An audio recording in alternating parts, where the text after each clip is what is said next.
kulanti wacan wanaagsan daawadayaal halkani waa Bisla TV ku soo dhawaada war wixii naga soo gaadhay daafaca caalamka iyo kiga Soomaalida qodob xiiso badan ayaa daawadu taan intii ku guda jirna xilli tabintana wareed balsaan ku hormaro kuwooda ugu waaweyn magaalada Muqdisho waxaa soo gaadhay wasiirka wasaaradda gaashaandhigga dalka magaalada Muqdisho caasimada Soomaaliya ayaa lagu soo dhaweeyay wasiirka gaashaandhigga wadanka Ireland oo soo gaadhay caasimada Soomaaliya وزارة waxbarashada Soomaaliya waxay shaacisay in natiijada imtixaanaadka shahaadiga ee dhawaan laga qaaday ardayda dugsiyada dalka.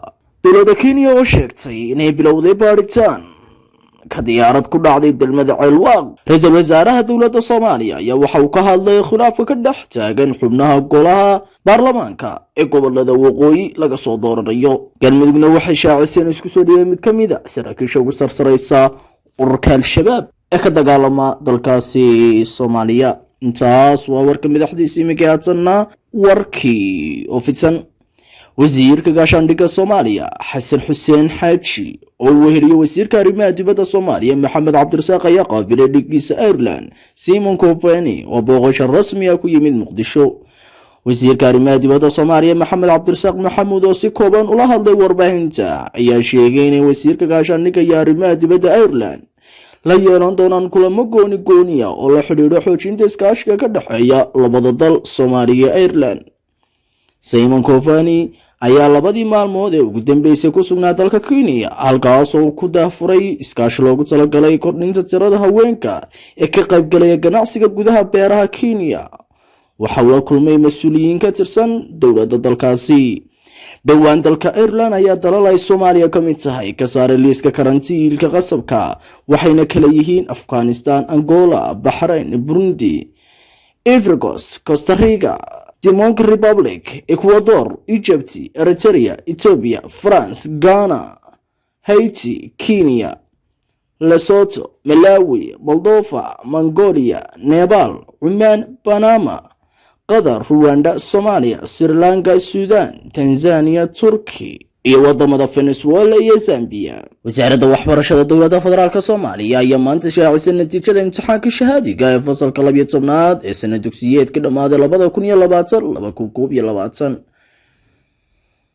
wasaaradda waxbarashadu waxay soo bandhigtay 10 arday ee ugu sareysay natiijada imtixaanka waxaana kaalinta koowaad u galay Cawaale Axmed Cali oo ka socday dugsiga sare ee Waaberi ee magaalada Galkacyo. 30262 arday ayaa guud ahaan imtixaanka ku baasay halka ay dhaceen tiro gaaraysa 4646 arday oo intooda badan ah ardaydii gobolka Banaadir.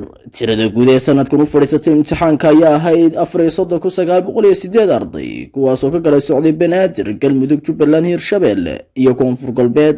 maamulka duulista hawada ee Kenya ayaa sheegay inay bilaabayaan baaritaano la xiriira diyaarad ku dhacday xero military oo ku taal magaalada Ceelwaaq ee gobolka Gedo iyadoo ay saarnaayeen 45 qof oo rakaab ah. agaasimaha gudaha hay'adda duulista ee Kenya ayaa sheegay diyaaraddu inay u dhaweyd xadka Kenya iyo Soomaaliya gaar ahaan garoonka diyaaradaha Ceelwaaq. wuxuu xaqiijiyay in aanay jirin wax dhaawac ah oo la soo sheegay ilaa iyo hadda. diyaaradda ayaa ka ambabaxday garoonka diyaaradaha Wilson ee Nairobi waxayna ku sii jeeday magaalada Mandera ee waqooyi bari dalkaasi Kenya subaxnimadii Arbacadii markii ay dhacdadu ka dhacday magaalada Ceelwaaq. aagagada waxaa gacanta ku haya ciidanka xoogga dalka Soomaaliyeed inkasta oo kooxda Al-Shabaab ay mararka qaar weeraro argagixiso ka fuliso gobolkaasi Gedo. warbaahinta rasmiga ee ururka Daacish qaybtooda Soomaaliya ayaa daabacday sawirro ku saabsan dagaalamayaasha Daacish iyo saraakiishooda ku sugan deegaano ka tirsan gudaha maamulka Puntland. Daacish ayaa sanad kasta marka la gaadho xilliyada ciidaha waxay dhulka buuraleyda gobolka bari ku soo bandhigaan dhoolatus military waxayna muujiyaan awoodooda ciidan iyo hubkooda. arrintan ayaa waxay ku soo beegmaysaa maalmo kadib Puntland markii ay sheegtay inay burburisay saldhigyadii Daacish ku lahaayeen gobolka bari kadib howlgallo 2 toddobaad socday oo lagu weeraray xarumahooda. wasiirka amniga Puntland Cabdisamed Maxamed Gallan ayaa sheegay inay dileen inta badan dagaalamayaashii Daacish isla markaana ay ka sifeeyeen dhulka ay ku sugnaayeen ee deegaanada Puntland. balse muuqaalkan cusub wuxuu muujinayaa in Daacish weli ay ku sugan tahay gobolka bari isla markaana ay wali yihiin qaar ku awoodeysan dhulka Puntland. ra-iisul wasaaraha xukuumadda federaalka Soomaaliya Maxamed Xuseen Rooble ayaa ka hadlay arrinta gobolada waqooyi ee Somaliland oo uu ka taagan yahay khilaaf dhaliyay laba garab ay u kala jabaan xubnaha matalaya goboladaasi. xubnaha matalaya guddiga doorashooyinka gobolada waqooyi ee Somaliland ee u kala jabay labada garab ayaa kala taageersan ra-iisul wasaare ku-xigeenka dowladda Soomaaliya Maadi Maxamed Guuleed Warsame iyo gudoomiyaha aqalka sare Cabdi Xaashi Cabdullaahi. ra-iisul wasaare Rooble ayaa sheegay in meel wanaagsan ay marayso arrinta Somaliland isla markaana ay socdaan wada tashiyo labada dhinac. hadalka ka soo baxay ra-iisul wasaaraha Soomaaliya Maxamed Xuseen Rooble ayaa imanaya iyadoo khilaaf ka taagan yahay arrinta gobolada waqooyi ay isku hayaan cidii hoggaanka u qaban lahayd xubnaha gobolada waqooyi ay ku kala loolamayaan gudoomiyaha aqalka sare Cabdi Xaashi Cabdullaahi iyo ra-iisul wasaare ku-xigeenka dalka Mahdi Maxamed Guuleed Warsame. taliska ciidamada daraawiishta maamul goboleedka Galmudug ayaa sheegay inuu isku soo dhiibay sarkaal sare oo la sheegay inuu ka tirsan yahay dagaalamayaasha al-shabaab. taliyaha Galmudug ugu magacaabo la dagaalanka argagixisada Geedi Qalax Xoor ayaa warbaahinta dowladda u sheegay sarkaal lagu magacaabo Cabdi Macallin oo isku soo dhiibay ciidanka xoogga dalka Soomaaliya ee ku sugan deegaanka Bacadweyne ee gobolka Mudug. taliya Geedi ayaa sidoo kale sheegay inay jiraan saraakiil kale oo ka tirsan al-shabaab oo la soo xiray. taliya Geedi ayaa sidoo kale sheegay inay jiraan saraakiil kale oo ka tirsan al-shabaab oo la soo xiriiray ciidanka dowladda kuwaas oo doonaya inay isaga soo tagaan kooxdaasi. deegaana iyo degmooyin ka tirsan gobolka Mudug iyo gobolka Galgaduud ee maamulka Galmudug waxaa muddooyinkii dambe ka socday dagaalo culus oo dhex maraya ciidanka daraawiishta Galmudug iyo kuwa federaalka oo iskaashanaya iyo ururka al-shabaab. dhinaca kale madaxtooyada maamulka Galmudug ayaa war-saxaafadeed ay soo saartay kaga hadashay howlgallada ka socda deegaanada Mudug iyo weliba dagaalada dhex maray Galmudug iyo al-shabaab. war-saxaafadeedka ka soo baxay madaxtooyada Galmudug ayay guulo kaga sheegatay dagaalada dhex maray iyaga oo kaashanaya ciidamada xoogga dalka Soomaaliya iyo kuwa al-shabaab oo dhinaca. madaxweynaha maamulka Galmudug Axmed Cabdi Kaariye Qoorqoor ayaa maanta safar degdeg ah ugu baxay deegaanka Qaycad ee gobolka Mudug ay saaka la wareegeen ciidamada isku dhanka ee dowladda federaalka iyo Galmudug. Qoorqoor oo maalmahan ku sugnaa magaalada Gaalkacyo ayaa safarkan uu ku tagay furimaha dagaalka ku dhiirigelinaya ciidamada dagaalka kula jira al-shabaab iyo xoojinta howlgallada ka dhanka ururkaasi. madaxweynaha maamulka Galmudug ayaa kulamo la qaadan doona saraakiisha kala duwan ee ciidamada iyagoo ka dhageysan doona warbixin ku aadan howlgallada ay ciidamada kula jiraan cadowga dalka Soomaaliya ee al-shabaab. sidoo kale waxa uu madaxweynuhu kala hadli doonaa saraakiisha ciidamada dardargelinta iyo ballaarinta howlgallada ay wadaan ciidamada argagixisada laga saarayo gobolka Mudug iyo dhammaan deegaanada maamulkaasi. Qoorqoor ayaa sii wadi doona safarkiisa ku aadan kormeerka howlgallada ay wadaan ciidamada dowladda iyo kuwa Galmudug oo iskaashanaya wuxuuna Qaycad uga sii gudbi doonaa sida uu qorshuhu yahay deegaano kale oo isla gobolka Mudug oo ciidamadu ka wadaan howlgallo ka dhan ururkaasi. madaxweynayaasha hore dalka Soomaaliya Mudane Xasan Sheekh Maxamuud iyo Shariif Sheekh Axmed ayaa maanta gaadhay magaalo xeebeedka Warsheekh ee gobolka Shabeellaha Dhexe halkaas oo lagu soo dhaweeyay labadani mas'uul. Sheekh Shariif iyo Xasan Sheekh Maxamuud oo labaduba musharaxiin u taagan xilka madaxweynaha ayaa ka muuqday magaalada caasimadda ee Muqdisho waxaana safarka dhinaca dhulka ay ku gaadheen Warsheekh oo ka tirsan Hirshabeelle. sidoo kale waxaa mas'uuliyiinta si weyn magaalada ugu soo dhaweeyay qaybaha kala duwan ee bulshada iyo mas'uuliyiinta maamulka ka jira halkaasi. wararka naga soo gaadhaya safarka labada mas'uul ayaa waxay tibaaxayaan in madaxweynayaashaasi hore ee dalka ay u sii gudbi doonaan dhinaca deegaanada Cadale oo haatan ku sugan yahay madaxweyne Cali Guudlaawe. wararka naga soo gaadhaya safarka labadani mas'uul ayaa waxay intaasi ku darayaan inay jiraan safaro kale oo uga sii gudbayaan degmadani iyagoo uga sii gudbi doona degmada Cadale oo haatan ku sugan yahay madaxweyne Cali Guudlaawe. jeedka safarkooda ayaa waxa uu la xiriiraa ukurgalida xaaladaha ka jira deegaanka iyagoo sidoo kale kulamo la qaadan doona waxqaradka ku dhaqa degmooyinkaasi.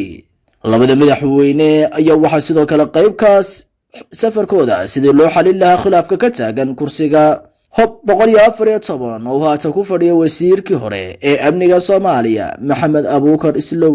kursigan khilaafka abuuray waxa sheeganaya beelaha Cabdallah Caroone iyo Habar Nugaale oo sheegaya in beesha Abuubakar aysan xaq u lahayn kursigan isla markaana ay tahay laga soo wareejiyo. si kastaba Shariif Sheekh Axmed iyo Xasan Sheekh Maxamuud ayaa ujeedka socdaalkoodu waxa uu yahay in khilaaf ka hareeyay kursigaas xal rasmi ah laga gaadho. madaxweynaha dalka Kenya Uhuru Kenyatta ayaa carabka ku adkeeyay sida ay dalkiisa uga go'an tahay in xuduudihiisa uu ugu difaaco shisheeye kasta oo soo farageliya. waxa uu digniin u jeediyay xoogag aanu magacaabin oo uu sheegay inay xusmeynayaan madax bannaanida dhuleed ee Kenya. hadalkan oo uu jeediyay shalay mar uu booqanayay kaynta Boni ee ku taala deegaanka Lamu una dhow xuduudka Kenya iyo Soomaaliya iyo waxa uu ku nuxnuxsaday in dalkiisa uusan marnaba aqbali doonin cid kasta oo sheegata qayb ka mid ah dhulkaasi. hadalkiisa ayaa loo fasiray inuu yahay fariin uu diraya Soomaaliya oo muran dhanka badda kala dhaxeeyo dalkaasi Kenya. dhanka kale kaynta Boni oo ku taala xuduudda Soomaaliya ayaa miday qabaad ka dhigtaan dagaalyahana ka tirsan Al-Shabaab halkaasoo ay ka soo qaadaan weerarada ay ka fulinayaan deegaanada Lamu, Garissa iyo Tana River. Uhuru Kenyatta ayaa xuseen Kenya ay tahay dal nabadda jecel isla markaana ay doonayso in nabad ay kula noolaato dalalka dariska isla markaana ay ka qayb qaadatay howlaha nabadda loogu raadinayo dalalka kale ee la jaarka dalkaasi. Kenya Soomaaliya ayaa waxa ka dhaxeeya muran dhanka badda oo muddo dheer soo jiitamayay. xiriirka labada dal ayaa mar gaadhay heerkii ugu xumaa ilaa ay noqotay inay kala qaataan safaaradaha, balse dhowaan ayay labada dal ku heshiiyeen in safaaradaha dib loo furo isla markaana safiirada lagu soo celiyo xarumaha safaaradahooda.